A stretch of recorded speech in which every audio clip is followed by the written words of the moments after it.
जनगण मन अधिनायक जय हे भारत भाग्य विधाता। पंजाब सिंध गुजरात मराठा द्राविड़ उत्कल बंगा। विंध्य हिमाचल यमुना गंगा उच्चल जलधि तरंगा। तव शुभ नामे जागे तव शुभ आशीष मांगे।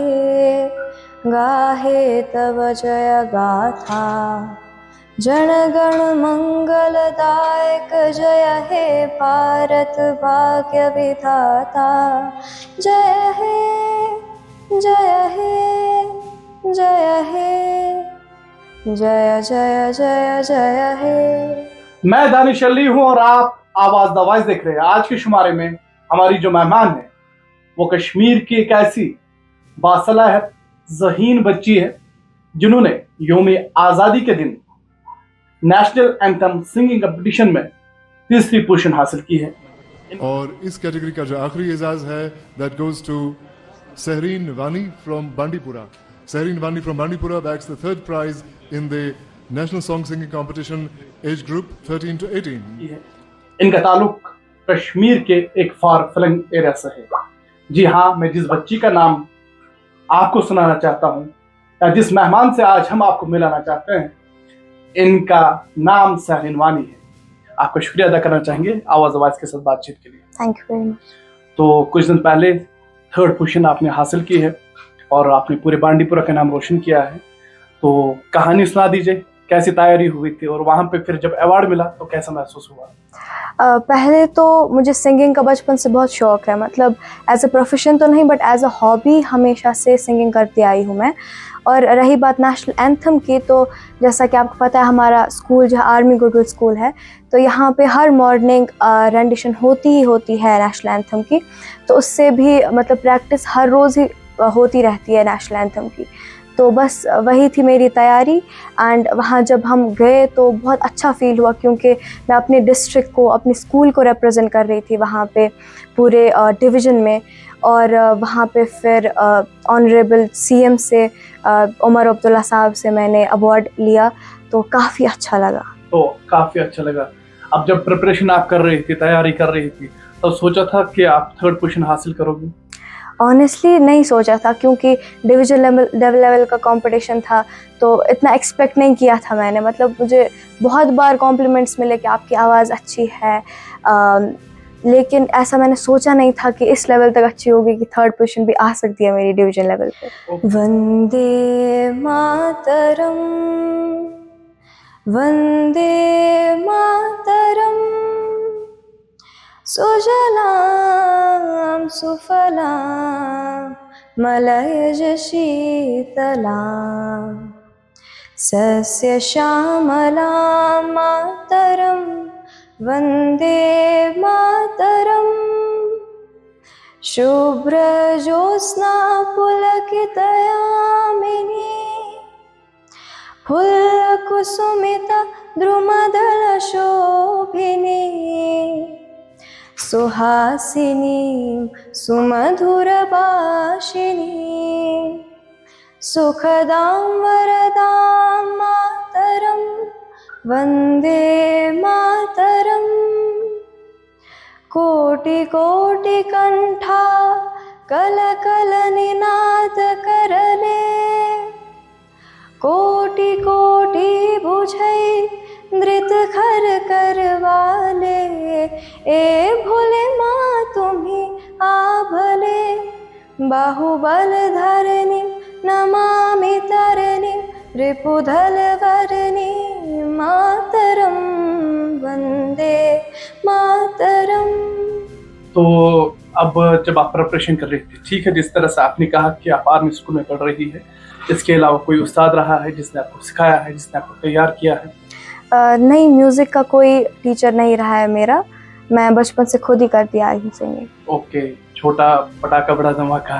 तो अब जो ही आप वहाँ गए उस दिन, तो साथ में कौन था? घर वाले साथ में या अकेले गए थे? एक्चुअली वहाँ पे एक पेरेंट अलाउड था, तो मेरे जो फादर है वो साथ थे। वो साथ में।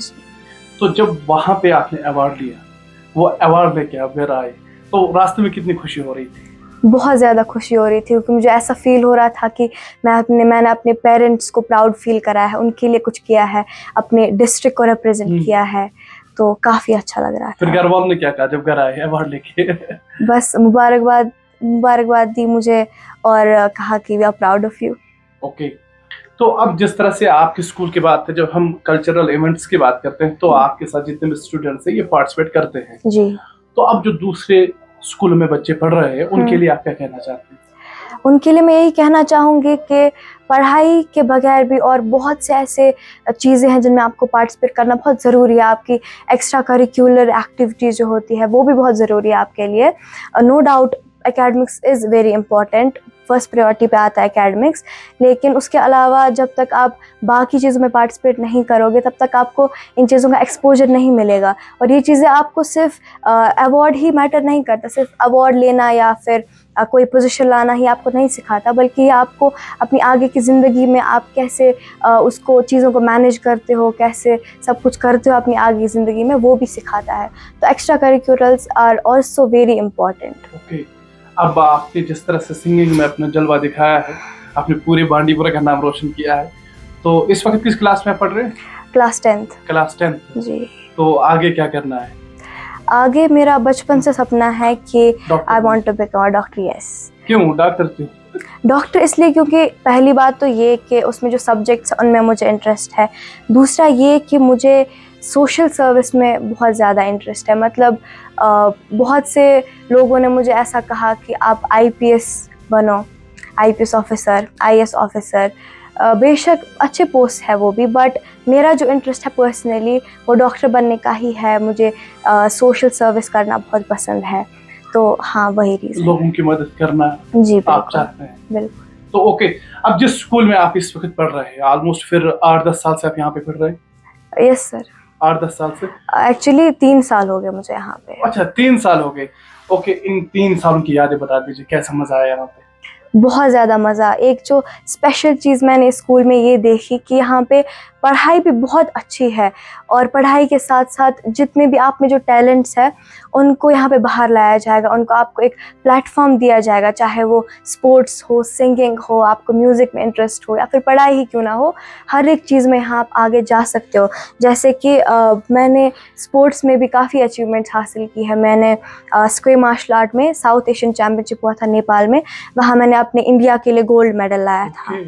तो मुझे काफ़ी अच्छा लगा ये स्कूल, यहाँ पे मुझे प्लेटफॉर्म मिला अपनी हर एक जो भी मुझ में कोई छोटा मोटा टैलेंट था उसको बाहर लाने के लिए। तो पढ़ाई के साथ साथ जिस तरह से आप सिंगिंग भी आप कर रहे हैं, और कोई हॉबी है जो आप बताना चाहते हैं?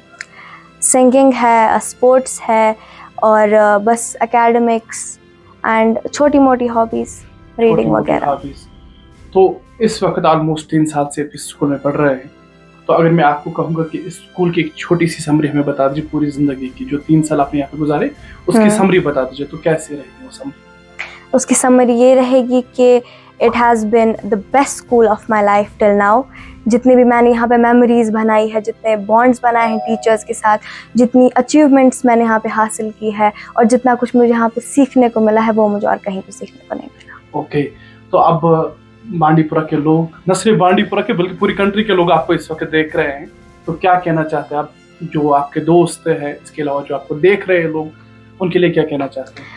उनके लिए मैं ये कहना चाहूँगी कि बी कॉन्फिडेंट। आप में अगर कोई टैलेंट है तो उसको बाहर लाने की कोशिश करो, क्योंकि अगर आप अपने टैलेंट को दबाओगे तो उससे कोई फ़ायदा नहीं होगा। आपको वो टैलेंट दिया ही इसलिए ताकि आप उसको बाहर ला सको, पूरी दुनिया को दिखा सको। तो आपको जहाँ पे मौका मिलता है आप अपने टैलेंट को बाहर लाने की कोशिश करो, और एकेडमिक्स के अलावा भी आप एक्स्ट्रा करिकुलर्स में पार्ट लेने की कोशिश करो, क्योंकि उससे वो आपके लिए बहुत बेटर रहेगा, आपकी आगे की ज़िंदगी के लिए, आपके फ्यूचर के लिए बहुत बेटर रहेगा।